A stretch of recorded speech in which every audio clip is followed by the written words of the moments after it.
Hey guys, so we are in Carrollton, Texas. This is a house that we fixed in 2021, so it's been 5 years since we did the repair.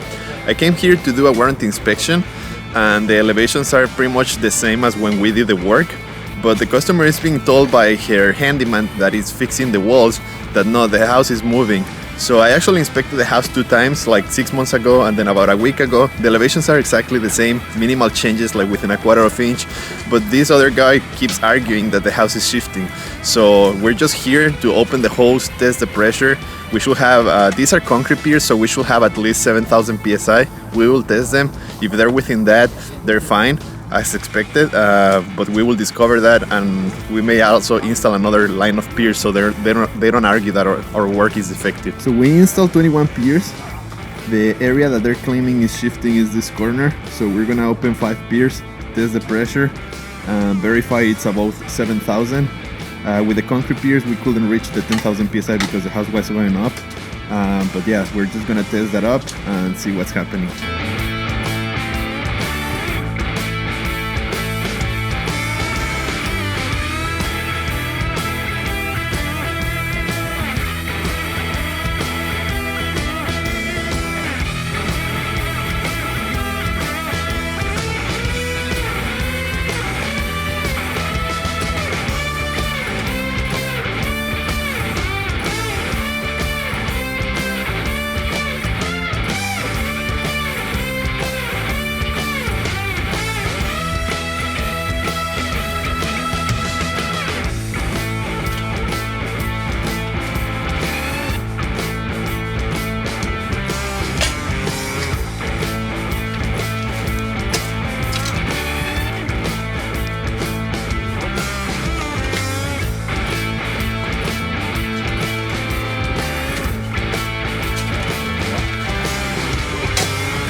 Hey guys, so we finished digging the hole. We have the old pier in here.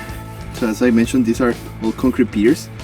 The good thing is, normally when the piers are defective, we can just remove the cylinders easily. And here I've been trying and I can't pull out the top cylinders. So that means that the house is definitely sitting on the pier.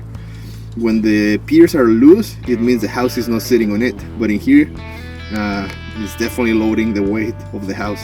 Okay, so I'm gonna show you. I'm sorry the camera is gonna shake, but so we have the piers there. See,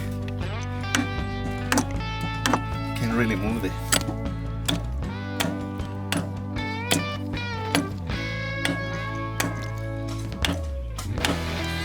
So you can see the shims are not moving. I'm denting the steel.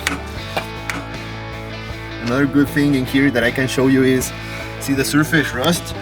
The shim seems to be rust, but now that I'm hitting it with the sledgehammer, the rust is falling away. It's just a thin layer of rust. It's what we call passivation. So the steel is not compromised even after 5 years.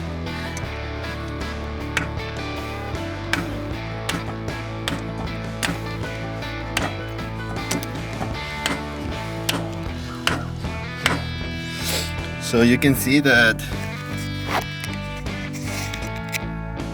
the shim is getting dent and it's not moving at all. So like I said, these piers are definitely holding the house.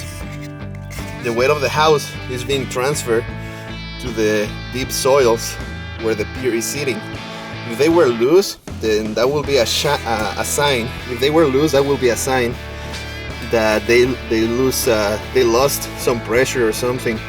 But they're really hard, so we're gonna try to remove it, and just for customer satisfaction we're gonna remove this and we're gonna install another pier next to the old one. Even that this one is holding, again the measurements are consistent with the ones that we have from upon completion of the work. We just wanted to prove the customer, and you know, this is something that no other company will do, and people that has People that have had foundation work done can testify this. When they get a foundation company, a lot of times they don't even call back, and other times if the measurements are the same, they will state that the contract, even our contract, it says that if the house moves ½ inch, then we adjust the piers. If the house didn't move ½ inch, then there's no reason because it's within tolerance. But in here, the customer was insisting that the painter is claiming that the cracks on the walls are because the foundation is shifting. He's no engineer or anything like that, but for customer satisfaction, we came here, opened the piers, we're gonna test them, see how much pressure they have, install a new one, and then after that, if the walls continue to crack, that's just seasonal movement on the framing, or even the foundation may move about ½ inch, which is the tolerance established. But yeah, like next time, if we don't have any movement major than ½ inch, we won't do it again. This is just to prove that our work is not defective. So I couldn't pull the pier out. I'm gonna install a steel pier next to the old concrete pier. We're gonna start with 20 pipes, and if we need more, then we'll bring more. So as I install this pier, I'm gonna be able to remove the old concrete pier. As we get refusal, the house is gonna start to lift, so I will be able to remove the cylinders, the top cap, so I can test it.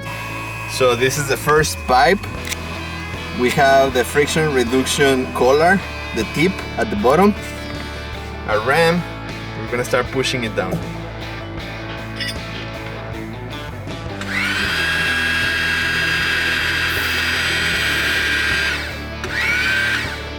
Okay, so I finished installing. This is kind of a hybrid pier. We did 21 pipes and 4 cylinders.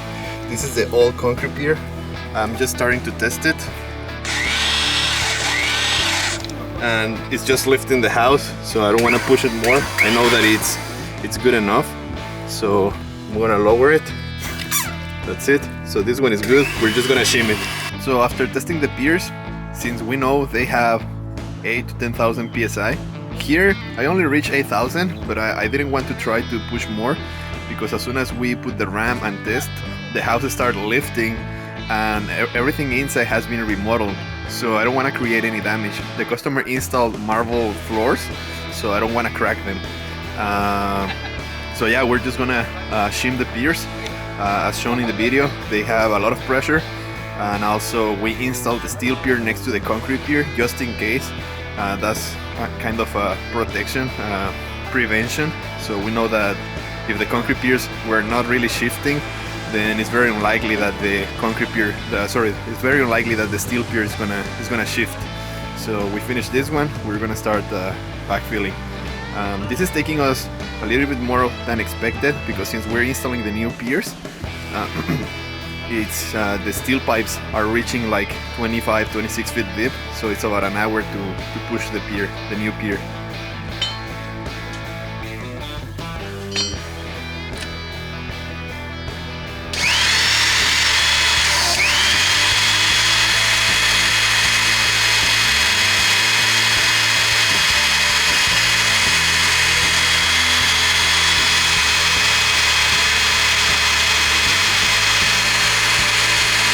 Same here, Melo just finished. He finished with the 2 piers, testing the old one and installing the new one. He went 22 pipes and 4 cylinders. Melo is gonna go ahead and start pushing that one. And then I'll move here and install the steel pier. And we have one more right there. So we have 5 piers total. So we're gonna install another pier. We're gonna go about 25 feet deep. We have 22 pipes into the ground, 22 feet deep. And let's take a look at the pressure. We're achieving the 10,000 psi, so we need to stop once the pier can't go any deeper.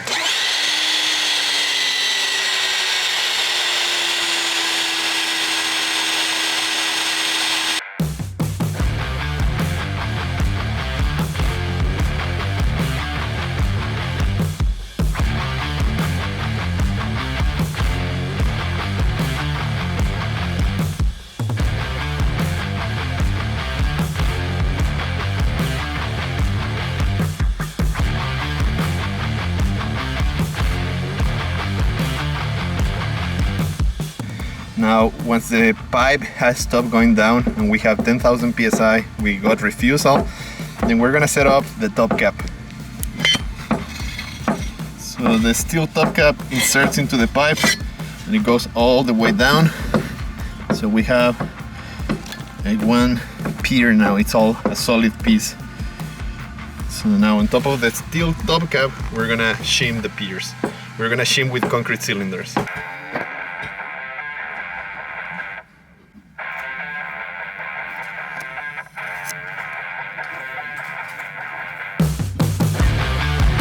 Okay guys, so after installing these piers, we're just finishing the repair. Melo is installing the last of the steel piers on that corner, and as we have been finishing, since we don't really need to lift, we have been like covering and backfilling everything, so we're almost done. We had to cut a couple of the sprinkler pipes so we could dig, so I'm gonna run to the Home Depot right now and purchase pipe and coupling, so we fix that and we should finish in a couple hours at most.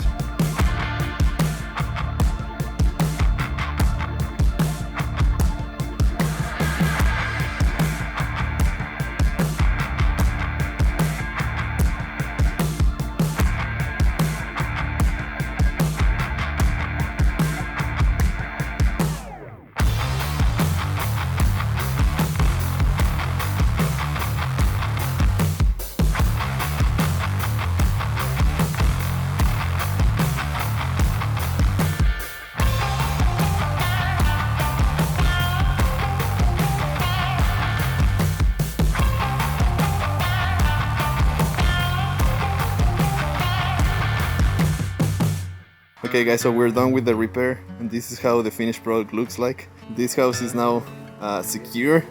Even that the piers were not failing, we installed an extra pier. So next to the old concrete pier, we installed a steel pier. The steel pier went 26 feet deep. So these are the kind of things that make us stand above the competition. No other company offers you the services the way we do. So you know, if you need foundation repair services, we are at your service. Remember, if you want the work to be done right and to have a company that cares about you and your investment, your home, then trust iFiX Construction.